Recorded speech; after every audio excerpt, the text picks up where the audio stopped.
Welcome to the Sanity Project podcast, where you can awaken your mind to clarity and success even in today's life challenges.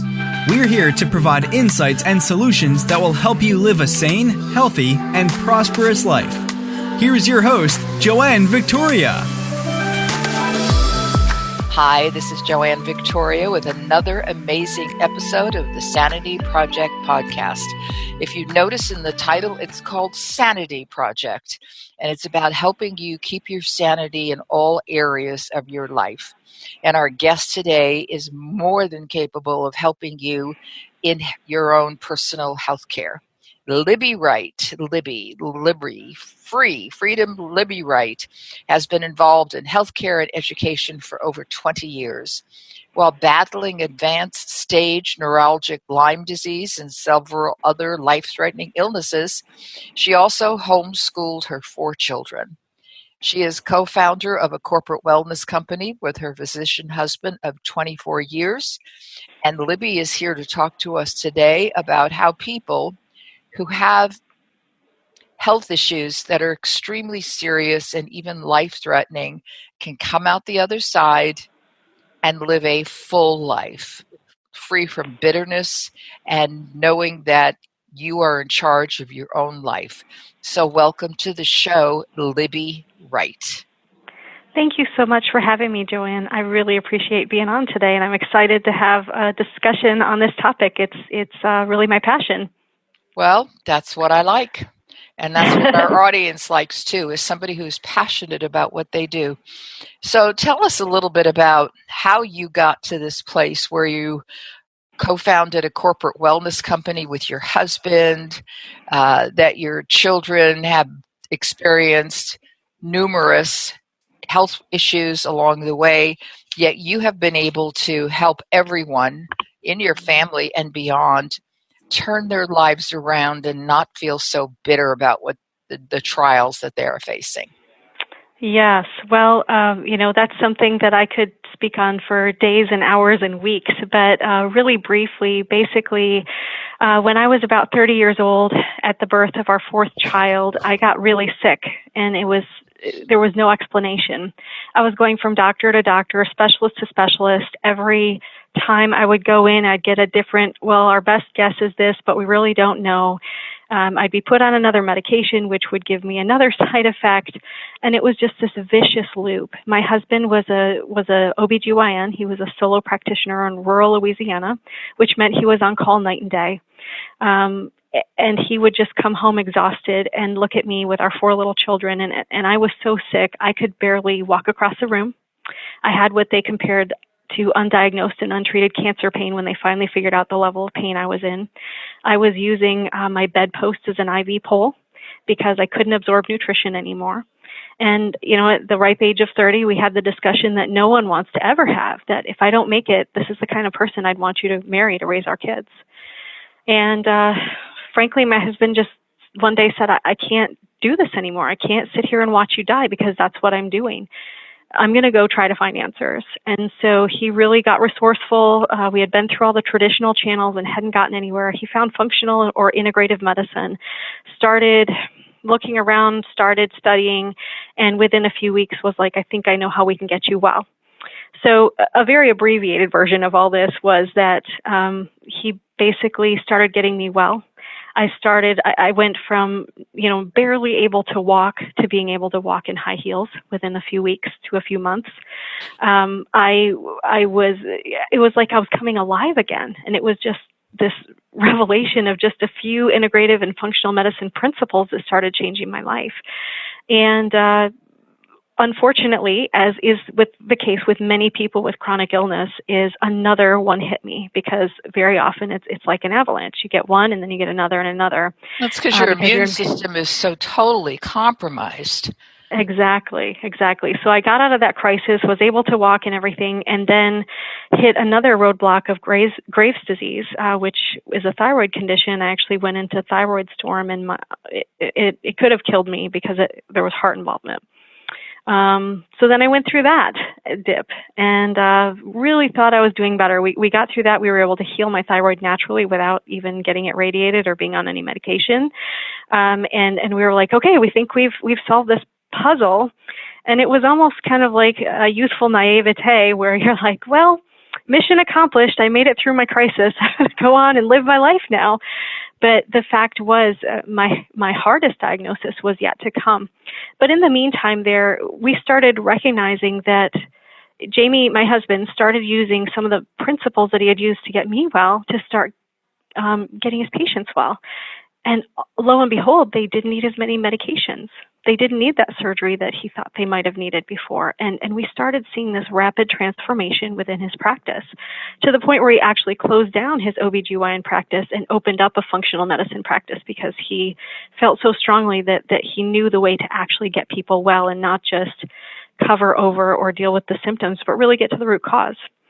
So then from that, as you were asking about how we got into the corporate wellness company, we said, well, wait, if we can get me well with these principles, and then we can get our patients well with these principles, what could we do if we could share this with a larger body of people?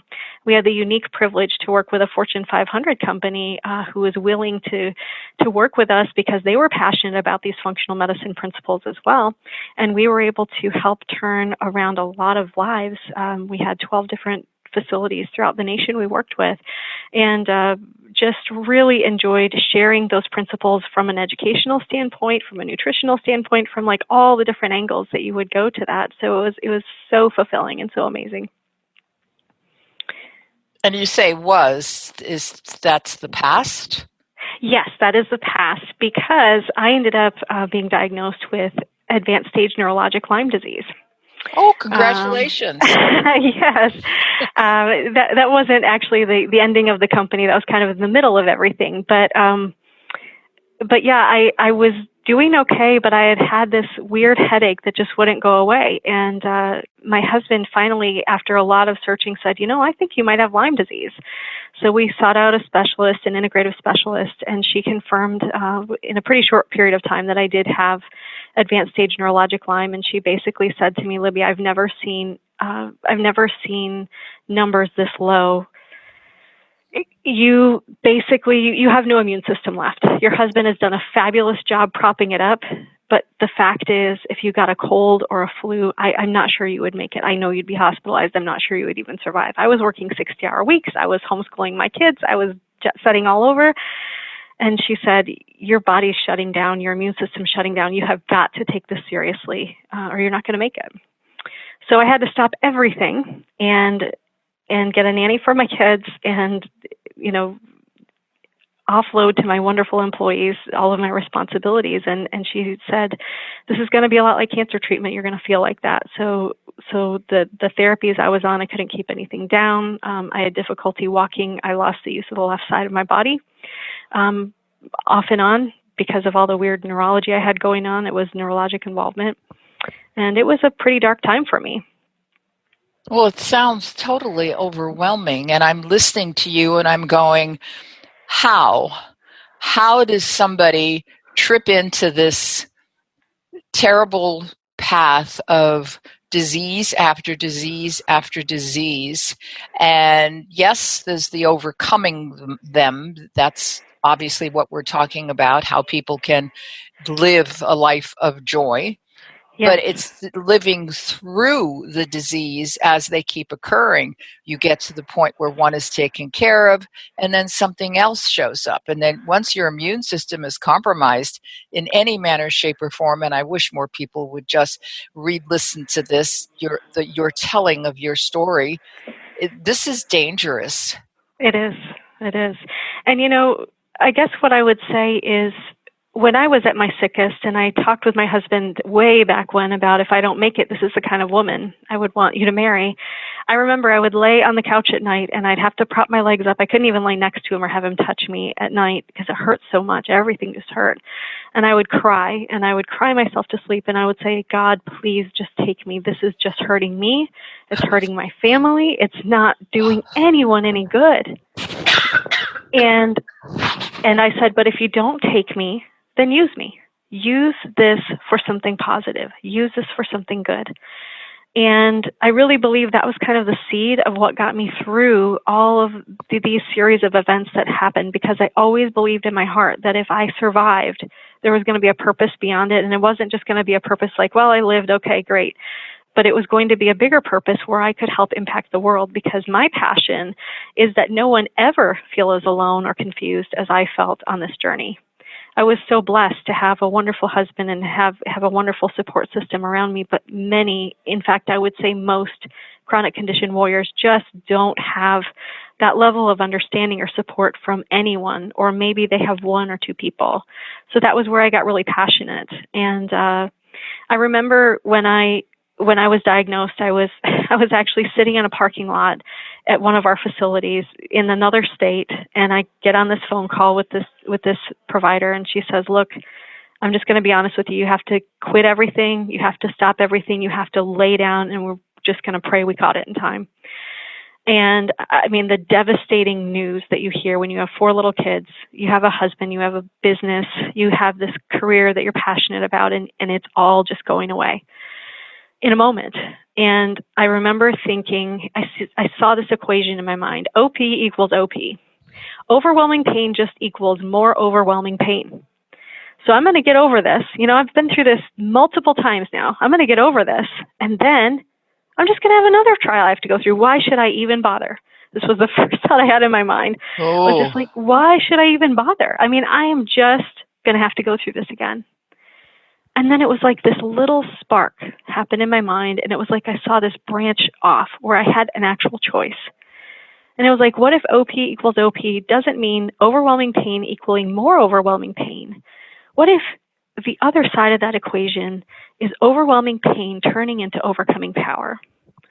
And that became my mantra, that if it was at all within my power, this overwhelming pain would be the rocket fuel in my life, that overcoming power to get to where I wanted to be and to be able to do my mission in life the way I wanted to do it. Well, I think God gives us strength that we have no idea we have. Absolutely. And I mean, seriously. And once we're pushed against the wall, especially if it happens on multiple occasions, and if we have the reserves, and I say the reserves, even if it's a 1% reserve, it can be doubled or trebled or quadrupled. But if we have reserves to go to, we can ask for help and receive the help, because we have no idea. I mean, I'm sure even your husband, as a physician of functional medicine, has no idea of the why of any of these things. Yes, that's right. And why is a really dangerous question to ask when you're in this scenario, because it's unanswerable. We can't know this side of eternity. Why what's happened has happened usually. Sometimes there will be a small revelation. But, one of the things I teach my clients is that you didn't choose this challenge. Now, it could be a bereavement. It could be a loss of a job. It could be a death, a divorce. It could be, I work mainly with chronic illness people, but, a lot of people with chronic illness lose their careers. Mm-hmm. And I talk to them about the fact that, okay, while we did not choose our challenge, we do get to choose our response. And that's not rocket science. But for me, one practical thing that I did that I really thought, I love the name of your podcast, by the way, Sanity. The thing that kept me sane was I said, okay, I'm going to use this for some benefit. I'm going to do something good out of it. I've always wanted to write a book, never been able to do it. I'm going to write a book, even if I write 1 sentence a day, whatever it is. I mean, there were times I could not lift my head off the bathroom floor. My husband would have to carry me to the bathroom. My oldest son, who was 12, would have to help haul me up the stairs. I mean, it was bleak. And I just said, I'm going to choose a response that's positive. And so I wrote a little book called The Art of Worry. And it's basically about how we all choose to meditate. Worry is simply meditating on the negative, and that we're all actually master meditators. It's just, what do we choose to meditate on? And it was such a freeing thing for me, because it was like I was giving myself my own medicine. And it was almost like I was talking to myself through the whole thing and writing the book to myself. And you were. Yeah, I was. I was living it. Absolutely. Yeah. It's interesting. You certainly have all the ingredients for the book. We can talk about that when we're off the air. But it's Sure. really, really important that people know that their life is a story, and if whatever the story it is, it needs to be told, because there is someone else out there who will benefit. You have certainly benefited multiple people, but even if you only benefited one person, you have done your job. Absolutely. And, one of the things that I tell my clients, we all hit a wall at certain points in our journey. And whenever my clients hit the wall, this is my encouragement to them. And I would invite anyone listening today to let this be an encouragement to you. I'm sitting in this chair today encouraging you. But someday, as you continue to persevere, and you continue to walk this path that you have been uniquely equipped to walk, you will be the one sitting in this chair, and you will be the one encouraging someone else. And you hold that in your mind, that you're not always going to be, that you never have to be the victim, first of all. But you're not always going to be in this position.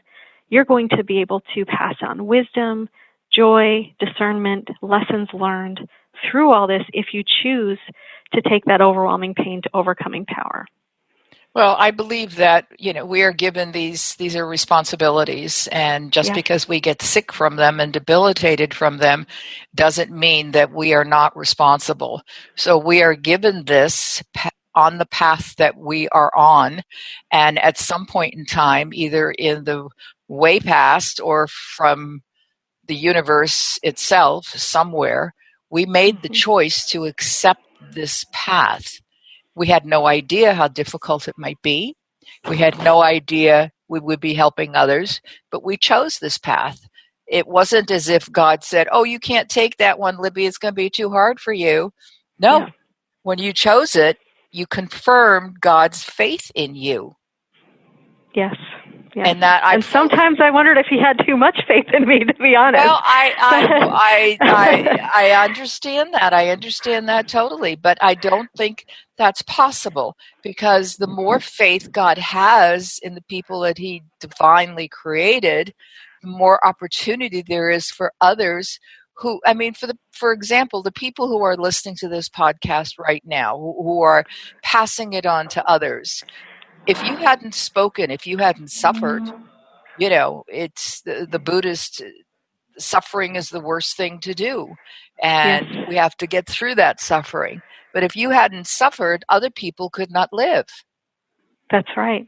Absolutely. There's no two ways about it. I agree completely. And, I think too often, too, we also think that one of the other things I talk with my clients about all the time is that self-judgment, that place of self-judgment that we so often come to. Somehow we think that we should have known the answer before. We should have been equipped before. We should have magically floated through this trial without as many difficulties as we did. And the analogy I like to give, when we lived in Louisiana, we lived through Hurricane Katrina, and we were north of it, so we saw the effects of it. We were one of the first places people could evacuate safely to. But we made a lot of friends from New Orleans through that experience, and hearing the stories of these people who were, lived in a place where it wasn't a high category of a hurricane. They evacuated just for safety. They didn't think anything bad was going to happen. They could have never anticipated that the levees were going to break. And I remember hearing them tell me, "Libby, everything is gone. Everything I own is a cement slab, along with all of my other neighbors' cement slabs in our entire neighborhood. There is not a shred of anything left." And that's really what I compare these types of situations to. It's like you just got hit by a hurricane. You couldn't have anticipated what happened, and you couldn't have prepared any more than you did, and you're starting to rebuild again. You're starting to change again, and you need to give yourself love and grace and mercy, knowing that there's no rule book for this. And you're going to have to figure it out along the way, and you're going to figure it out a lot faster and a lot better if you are kind to yourself. Well, and Go ahead. Well, no, you go. No, I'll go. People don't realize how important kindness is. And the first person we need to be kind to is ourselves, because that's all there is. That's a bigger picture that I'm speaking about here, but we are all there is. We are everyone. So we have to give kindness to ourselves. Yes, and I like to flip the golden rule on its head with my clients, and I say, you know what? We've all been taught to love our neighbor as ourselves. We have not been taught to love ourselves as we love our neighbors. That's a big problem. Well, I only this past week, 2 weeks, all I've been writing about in my blog posts is putting yourself first, and some people have a problem with that, because they get their religious ethics and their cultish crap mixed in there, and it's you come first. If you don't take care of yourself first, you have nothing left over for anyone else. But certainly you have to understand that you come first. You're the most important person. So what do we do? What does a person who is suffering right now from whatever it might be that feels as if they should contact you at libbyjoy.com or your husband in Arizona or come to see you? I imagine you do get people from all over the country. We do, yes, we do, and I have a really active Facebook group that's active all over the world. And actually, I'm going to be doing a free 5-part seminar on that in the coming weeks to just do some more of this teaching. So yeah, we do lots of different outreaches. So what would you tell people to do, a person who is suffering from something obscure? We don't know what it is. It doesn't matter what it is, but something obscure and who is desperate for help. What would they do right now? What would be their first step?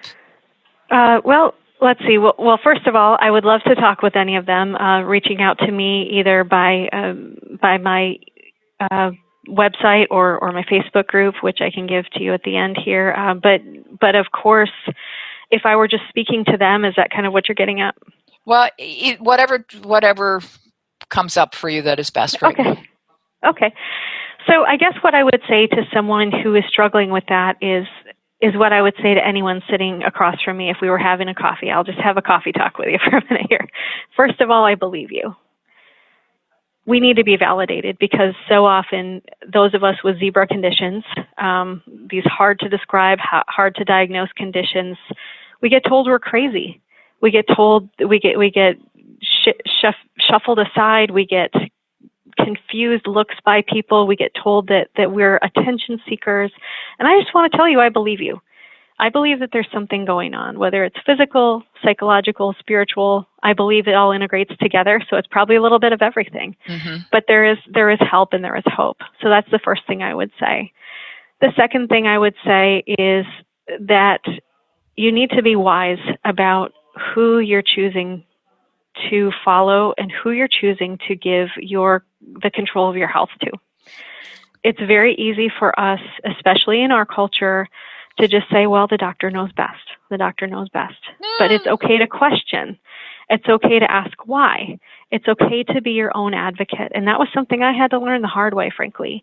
And I wish I could go back, to my younger self and sit down and just say, look, question everything. And I'm not a naturally rebellious person, but I learned that I needed to ask questions, if nothing else, to understand. And so that however it worked out, I could be at peace to know that I had done my very best. The other thing is again, just giving yourself grace, knowing that you've done the best you could with what you had, loving yourself, and just living in that truth. The only other thing I would say is, whether you believe in Jesus in one way or another, I actually like to use him as an example, because when you look in the Bible, he would frequently step away from his work. He would frequently step away from the press of the crowd, although he was doing wonderful work, teaching really interesting things. And what I say to my clients is, if he got burned out, why in the world wouldn't we believe we could? And so taking time to recognize that this journey has taken a toll on you and that it's going to take some time to get you back, but it doesn't mean that you're gone forever. My company is called Revolutionary Joy for a very specific reason. It was a very intentional name. I called it revolutionary because number one, I feel like we need to revolt against our circumstances, revolt against the labels people try to put on us about how we're going to be for the rest of our lives. But also revolutionary also means turning. So turning that overwhelming pain to overcoming power. And then the second piece of it is joy. And the joy piece of it is this. Joy and happiness are not the same thing. Oh, God, Joy no. is a decision. Joy is a decision. It's a decision I've already made about 8 times today. And I will continue to make throughout the day. You know, and the other thing that I would just tell people is some of us will be on this journey the rest of our lives. And that's okay too. There is no cure for any of the conditions I have. The best I ever have is a remission, and thank God I'm in remission. But that doesn't mean there still aren't days it's a little hard to walk. It still doesn't mean there aren't days that I'm in pain or I get fatigued or I just have to slow down a little bit. And that's okay too. Well, I appreciate all of that, and I hope that everybody not only listens to this podcast, but listens to it again and again, because guaranteed you've missed things if you only listen to it once, and even if you've taken notes, there are things that you have missed. And to pass this on to family members, to your coworkers, to other people, and also to go to iTunes and give Libby Wright, a 5-star review for all of the information that she has passed on to you. You can find Libby Wright at revolutionaryjoy.com, or actually at libbyjoy.com. And if you go to Facebook, you can check out her group at Revolutionary Joy. And I want to thank Libby for being here today because her topic is timely for me, important to everyone, and doable for everyone. You can make headway in your own life, even if you think, you're just going to be locked in your bedroom for the rest of your life. So thanks, Libby, and I will talk to you soon. And I want to thank you for being here today. Bye-bye. My pleasure. Thank you. Thank you. I hope you enjoyed this episode of the Sanity Project podcast. Please go to AskJoanneVictoria.com to listen to more podcasts. Check out Joanne's coaching programs and get a free copy of her report, 5 Steps to Achieve Life-Work Harmony. That's AskJoanneVictoria.com. Take care, and thanks for being here.